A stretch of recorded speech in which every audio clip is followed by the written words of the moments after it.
Denya 31, saya Nika Putri 15. Saya nomor Pratama, saya Reza.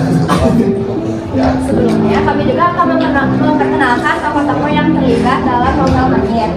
Di sini merupakan Putri Pembayun yang merupakan anak dari Panembahan Senopati. Lalu di sebelahnya adalah Ki Ageng Mangirwanagaya.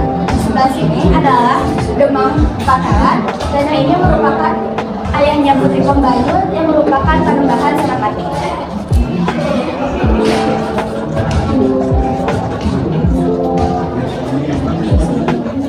Ini ada identitas novel. Judul novelnya yaitu Drama Mangir dengan penulis Pramujaan Ananta Tudur. Jumlah halamannya ada 141. Ukuran bukunya 13,5 cm dengan penerbit KPG yaitu Perpustakaan Populer Gramedia. Novel ini berkategori fiksi sejarah dan tahun terbitnya tahun 2000 dengan harga 22.000.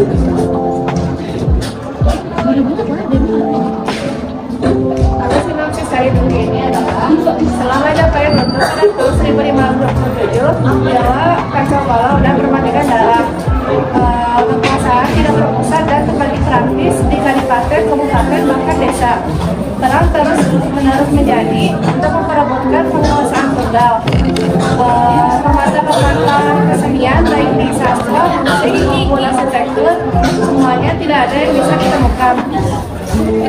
Selama hampir dari satu abad Jawa dikepung oleh pemerintah teror atau Striktolir. Maaf kalau ada salah kata, yang berpolakan tujuan menghalalkan cara. Salah satu bentuk pemerintahan teror ini dijelaskan kami dalam klinik Panembahan Senopati, yaitu Raja Mataram kurun waktu 1575 sampai 1577 yang bercita-cita ingin menjadi penguasa gelap, menundukkan kerawanan gigih, pelatihan Mangir dengan cara yang kotor dan licik. Lalu Manabaya, yaitu Manabaya atau Ki Ageng Manabaya. Manabaya atau Ki Ageng Mangirwanagaya yaitu pemimpin dari suatu desa yang letaknya kurang lebih 20 km dari ibu kota, dirayu oleh putri kesayangan atau Putri Senopati. Manabaya pun dijebak dan dibunuh pada suatu pertemuan keluarga.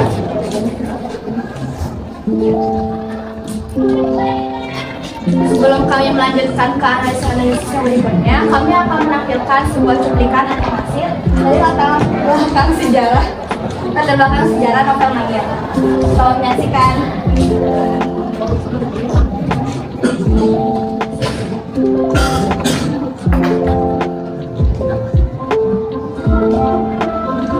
Kisah ini terjadi pada tahun 1575 sampai 12 tahun 1577 pada saat Senapati menjadi Raja Mataram.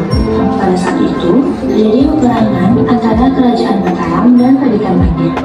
Mataram dipimpin oleh Panembahan Senopati dan Pedikan Mangir dipimpin oleh Ki Ageng Mangirwanagaya. Mataram ingin menguasai Pedikan Mangir dengan siasat memilih Putri Senopati untuk menggoda Wanabaya dan menikahi Wanabaya. Siasat ini berhasil. Ki Ageng Mangirwanagaya dan Putri Pembayun pun menikah. Senopati memerintahkan putrinya untuk menghadap ke Mataram bersama Wanabaya pada saat Putri Pembayun mengandung anak Wanabaya. Pesta penyambutan dilaksanakan di sepanjang jalan menuju Mataram sebagai siasat penyerbuan pasukan Mangir. Pasukan Mangir diperintahkan untuk menyerahkan semua senjatanya. Setelah memasuki Mataram, peperangan pun terjadi. Wanabaya dan Putri Pembayun menghadap Senopati bersama dengan pasukan Mangir. Ki Ageng Mangir ditikam dari belakang. Dia pula dengan baru pemimpin yang ditambah oleh Panembahan Senopati dan dilindungi dengan banyak tombak. Putri Pembayun kemudian diusir dari Mataram bersama Wanabaya yang sudah tiada.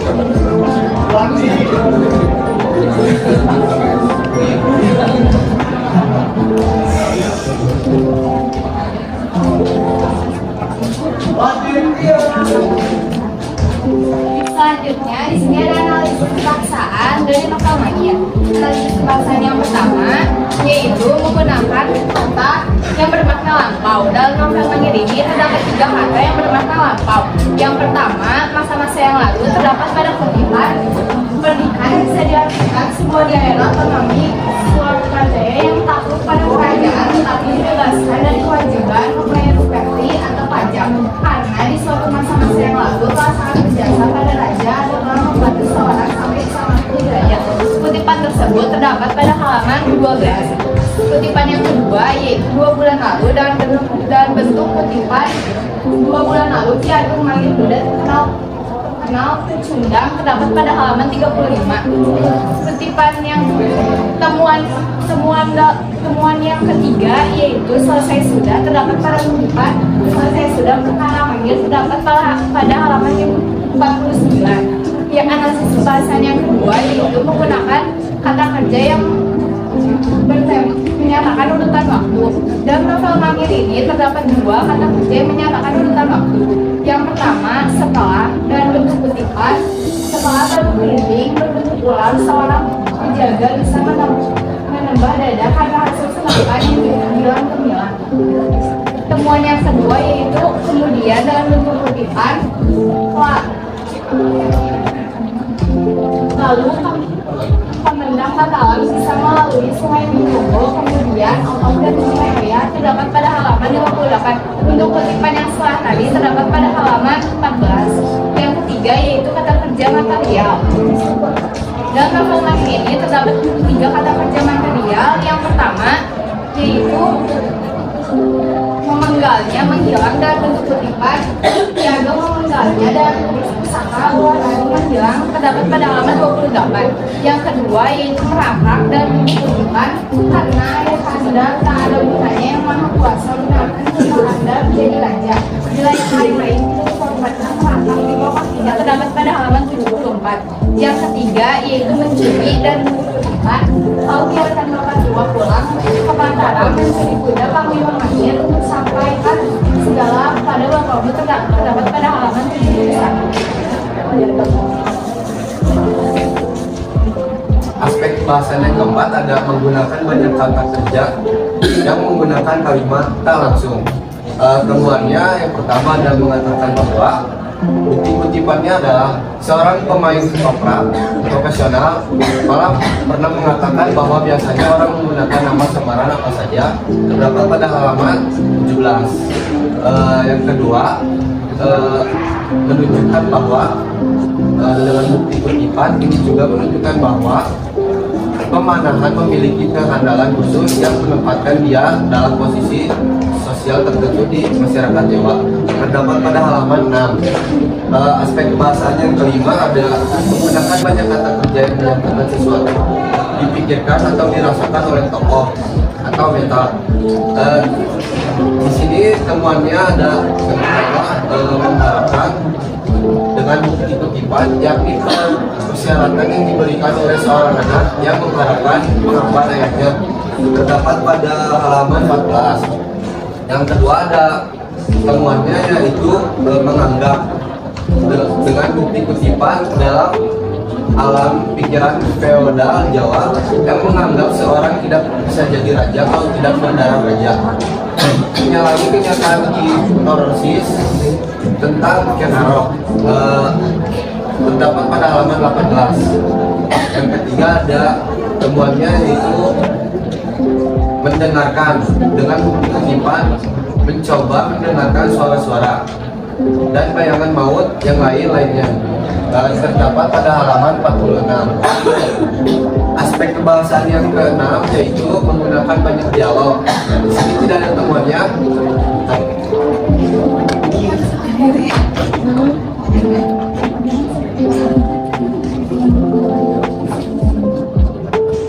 Langsung kutipan katakan habis-habis sebelum Mataram menjadi kerajaan. Itu terdapat pada halaman 20. Yang kedua ada kau melamun adikku kekasihku kekasih. Apakah tersinggung hatimu kelurang menenun?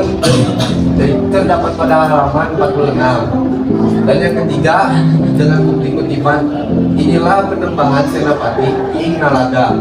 Maju kau berdebah mangir, jangan ragu. Terdapat pada halaman 112. Aspek kebahasaan yang ketujuh menggunakan kata sifat dengan temuan pemuda, pendekar, tampan. Dengan bukti kutipan Wanabaya Ki Ageng Mangir, pemuda 23 tahun, prajurit, pendekar, panglima Mangir, tampan tinggi, perkasa dan gagah. Pada halaman 23. Yang kedua ada temuan pandai dengan bukti kutipan Adi Saro. Kau sangat pandai bikin lega hati si kakang. Dengan pada halaman 75. Dan yang ketiga ada temuan tua rentan dengan bukti kutipan mengangguk puas jujur matani si tua renta pandai menempar rencana. Halaman 96. Selanjutnya ada analisis struktur novel. Analisis struktur novel yang pertama adalah orientasi. Bentuk temuan yang pertama adalah menceritakan asal mula bentukan novel. Lalu temuan yang kedua adalah percakapan antara Baru Klinting dengan Suriwang mengenai Mataram yang ingin menguasai Manyar. Bukti temuan ini dapat dibuktikan dengan adanya bukti kutipan sebagai berikut. Suriwang berkata, Mataram bernafsu mengangkat di atas Manyar, mengangkat diri jadi raja. Kirimkan Patija Singaranu ke Manyar sekarang Klinting, ketika Manyar hendak dicoba. Pulang dengan tangan hampa, balik kembali dengan bantuan. Lalu temuan yang ketiga adalah menceritakan tentang datangnya seseorang yang bernama Kimong yang merupakan suruhan dari Mataram yang bertugas untuk memata-matai pendidikan Manyar. Namun niatan Kimong ini akhirnya gagal karena akhirnya Kimong ini ketahuan. Bukti temuan ini dapat kita lihat dalam bukti kutipan sebagai berikut. Kimong berkata, ampuni saya, jangan beri saya laut hidung, beri saya kayu sono keling, 40 tangkai sehari sanggup saya kerjakan tanpa dusta.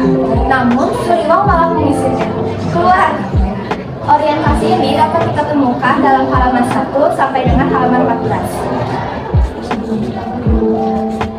Lalu analisis struktur yang kedua adalah pengungkapan peristiwa. Temuan yang pertama adalah menceritakan tentang kekesalan para Demang kepada Ki Ageng Mangir Wanabaya. Kekesalan ini dikarenakan Ki Ageng Mangir Wanabaya ini datang terlambat karena Ki Ageng Mangir Wanabaya ini sedang asyik menari dengan penari cantik bernama Adi Saro. Bukti temuan ini dapat kita temukan dalam bukti kutipan sebagai berikut. Demang Pakalan berkata, Ki Ageng Mangir Wanabaya tidak semestinya datang terlambat hanya karena Adi Saro penari juga pajangan dan pada terlambat datang. Lalu temuan yang kedua adalah menceritakan bahwa pada akhirnya Wanabaya ini datang terlambat dengan membawakan kabar bahwa Ki Ageng Mangir Wanabaya ini ingin memperistri Adi Saro sang penari cantik tersebut.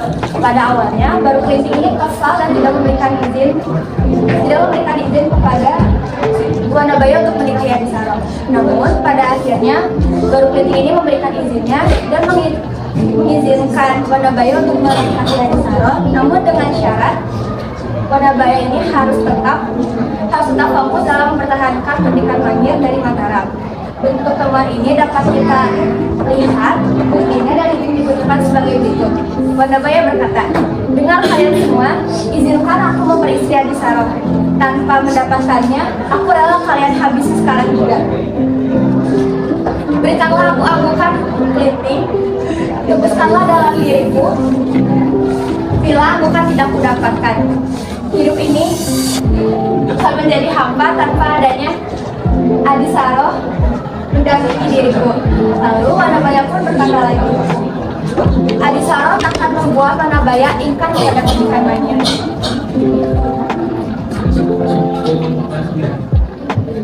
Lalu ada novel ketiga adalah bagian menuju konflik.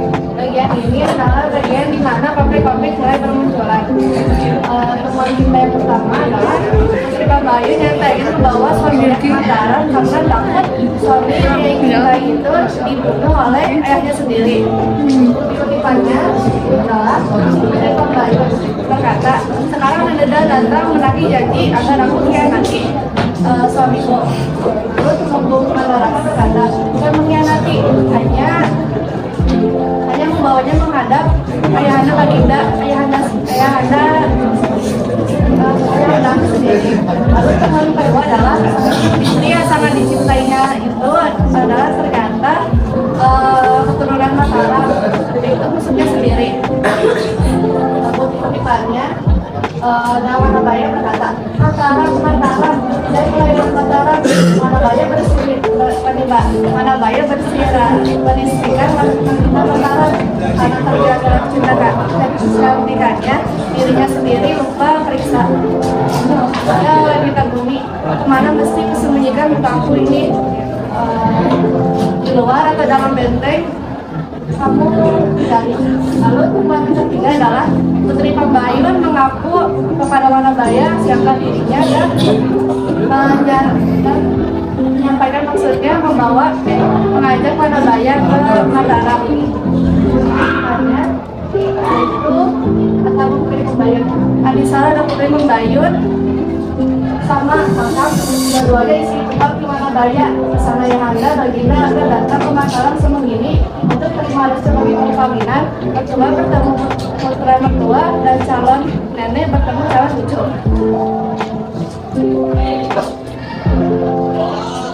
Lalu bagian pengantaran keempat adalah konflik. Bagian ini adalah bagian di mana masalah-masalah mulai terjadi dan sampai ke puncaknya.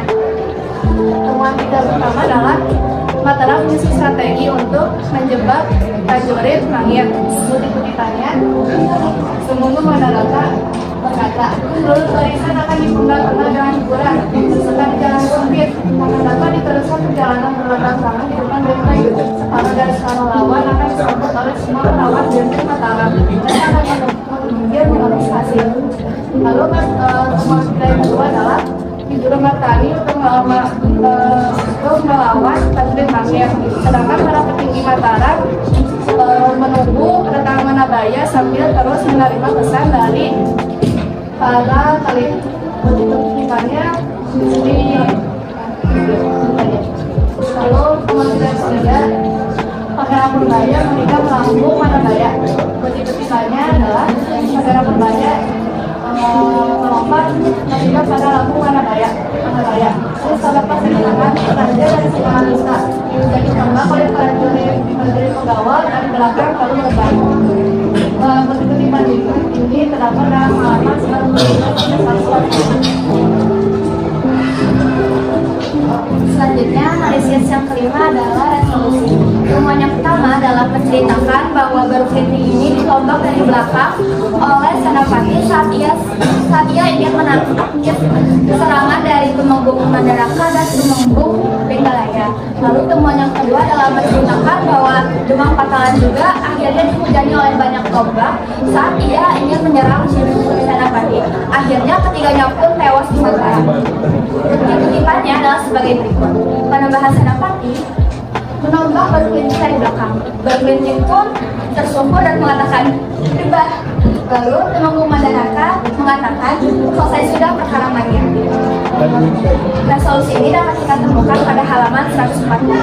Lalu analisis struktur yang terakhir adalah koda.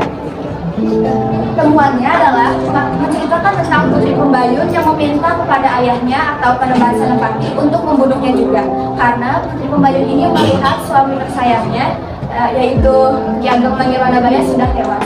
Namun keinginan Putri Pembayun ini tidak diikuti oleh Senapati, melainkan Putri Pembayun ini diusir dari Mataram. Kutipannya adalah sebagai berikut.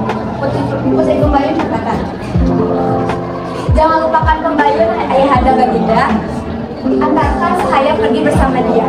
Namun Panembahan Senapati berkata, "Haram bumi Mataram ini dengan adanya perempuan Durjana Hina ini.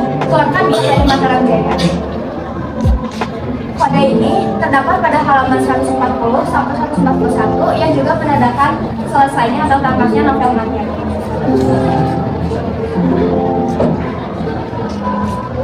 Nah, di sini ada unsur interesting. Novel ini dengan tema perebutan kekuasaan dengan alurnya maju. Tokoh dan penokohannya satu ada Penembahan Senopati dengan sifat serakah dan cinta utama akan kekuasaan.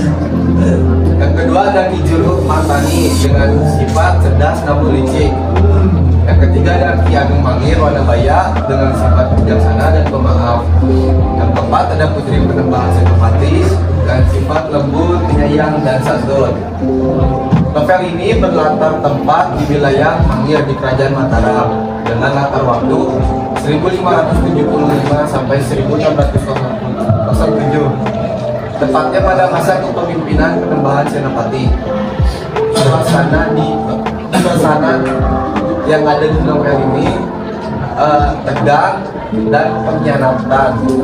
Sudut pandang orang ketiga, amanat, janganlah tamak dan serakah. Kekuasaan dari serakah ke kekuasaan. Harta dan materi tidak akan menjadikan kita bahagia jika kita dikuasai ketamakan. Di sini saya akan menjelaskan tentang nilai unsur ekspresi. Yang pertama ada nilai-nilai sosial. Nilai-nilai sosial yaitu nilai-nilai yang berkaitan tentang tata sosial atau bermasyarakat. Contohnya yaitu ini juga menunjukkan bahwa Ki Ageng Komenanan memiliki kehandalan tertentu yang menempatkan dia pada posisi tertentu di masyarakat Jawa, yaitu sebagai pemimpin kaum.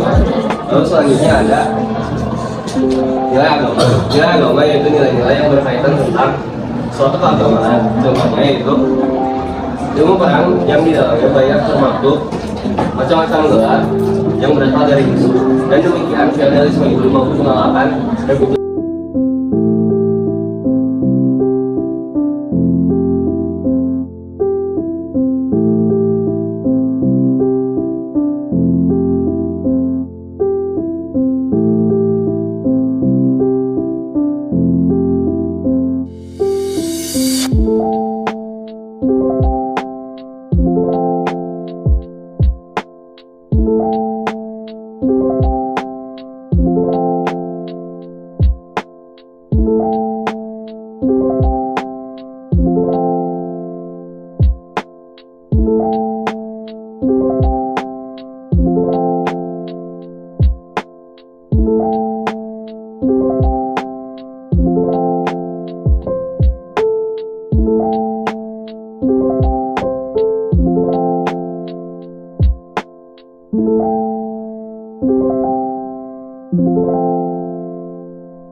Thank you.